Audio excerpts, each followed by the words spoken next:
पुण्यातल्या MIT महाविद्यालयाच्या विरोधात मनसे विद्यार्थी सेनेचं आंदोलन सुरू आहे। महाविद्यालय विद्यार्थ्यांची लूट करत असल्याचा आरोप मनसेचा आहे। अधिक माहितीसाठी जाऊयात, आमचे प्रतिनिधी प्रदीप कापसे आपल्या सोबत आहेत। प्रदीप, काय मुद्दे आहेत ज्यासाठी मनसेचं आंदोलन सुरू आहे? महाराष्ट्र नवनिर्माण सेना विद्यार्थी सेनेकडून MIT कॉलेजच्या बाहेर आपण पाहतो की आंदोलन केलं जातं। या ठिकाणी नकली नोटा ज्या आहेत त्या आणण्यात आलेल्या आहेत। मनसेच्या विद्यार्थी संघटनेचा आरोप आहे ते म्हणजे भरमसाठ फीवाढ जी आहे ती महाविद्यालयाने केलेली आहे आणि पालकांना घेऊन आपण पाहतोय की आंदोलन जे आहे ते या ठिकाणी केलं जातंय। नकली नोटा आपण पाहतो की या ठिकाणी आणण्यात आलेल्या आहेत आणि या नकली नोटा आपण पाहतो की या ठिकाणी बाहेर टाकलेल्या आपल्याला पाहायला मिळतात। समोरच्या बाजूला जर आपण पाहिलं तर पालकांची गर्दी जी आहे ती सुद्धा मोठ्या प्रमाणावरती आपल्याला पाहायला मिळते आणि दुसऱ्या बाजूला आपण पाहतोय की पोलिसांनी गेट बंद केलेला आहे जेणेकरून हे कार्यकर्ते जे आहेत ते आतमध्ये जाणार नाही, त्याची खबरदारी आपण पाहतो की पोलिसांकडून घेतली जाते। मात्र दुसऱ्या बाजूला पालक जे आहेत ते सुद्धा मोठ्या संख्येनं या ठिकाणी आपण पाहतो की जमलेले आपल्याला पाहायला मिळत आहेत। पाहतो या पालकांनी सुद्धा हातामध्ये बोर्ड घेऊन या ठिकाणी MIT प्रशासनाचा निषेध जो आहे तो या ठिकाणी सुरू केलेला आहे आणि सध्या आपण पाहतो की मोठ्या संख्येनं हे सगळे मनसेचे कार्यकर्ते जे आहेत ते या ठिकाणी ठिय्या मांडून बसलेले आपल्याला पाहायला मिळत आहेत। या सगळ्या मनसे संघटनेच्या कार्यकर्त्यांचा आरोप आहे तो म्हणजे फीवाढ जी आहे ती महाविद्यालयाने केलेली फीवाढ रद्द करावी या मागणीसाठी हे सगळे आंदोलनावर बसलेले आहेत। दुसऱ्या बाजूला आपण पाहतोय महिला सुद्धा पालक या ठिकाणी आलेल्या आहेत। काय नक्की तुमची मागणी आहे? किती फीवाढ?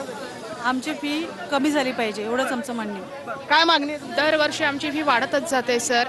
मुलांना म्हणजे आम्हाला असं वाटतंय की काय म्हणतात त्याला, क्वालिटी वाईज शिक्षण मिळालं पाहिजे, ना की फक्त पैसे भरून आपण तर मला फी भरणं परवडते का? नाही परवडत सर आणि दरवर्षी जर 2-2 मुलांच्या फी वाढायला लागला तर अवघड होतोय हा प्रश्न। सरकारने प्लीज याच्यावर फी भरणं परवडते का? नाही, अजिबात नाही। काय म्हणणं आहे आता कॉलेज प्रशासनाशी हीच आमची रिक्वेस्ट आहे की जी फी वाढ, अतिरिक्त जी फी वाढ केलेली आहे ती रद्द करावी आणि एक्स्ट्रा करिक्युलर ॲक्टिव्हिटीच्या नावाखाली जी लूट करतायत ती पण बंद करावी। आपण पाहतो की या सगळ्या महिला पालक जे आहेत त्या हातामध्ये बोर्ड घेऊन या ठिकाणी उभे आहेत। दुसऱ्या बाजूला पोलिसांनी या ठिकाणी मोठा पोलीस बंदोबस्त जो आहे तैनात केलेला आहे जेणेकरून कार्यकर्ते जे आहेत ते आतमध्ये जाणार नाहीत। मात्र विद्यापीठ प्रशासनानं बाहेर येऊन चर्चा करावी ही मागणी मनसेची आहे आणि आपण पाहतो की मनसे पालकांसहित या ठिकाणी आंदोलनाला जे आहे ती बसलेली पाहायला मिळते। मात्र विद्यापीठ प्रशासनाच्या बाहेर आपण पाहतोय की पोलिसांचा बंदोबस्त या ठिकाणी लावलेला आहे आणि पालक सुद्धा या आंदोलनामध्ये सहभागी झालेले पाहायला मिळतात। फी भरणं परवडत आहे का? नहीं नहीं, बहुत महंगे। क्या कॉलेज वाले क्या कहते हैं? कॉलेज वाला कहते हैं, बोलते इतना बढ़ा दिया तो फिर अभी थोड़ा कम कर दो, बोलते बराबर तो नहीं परवडता नहीं हमको।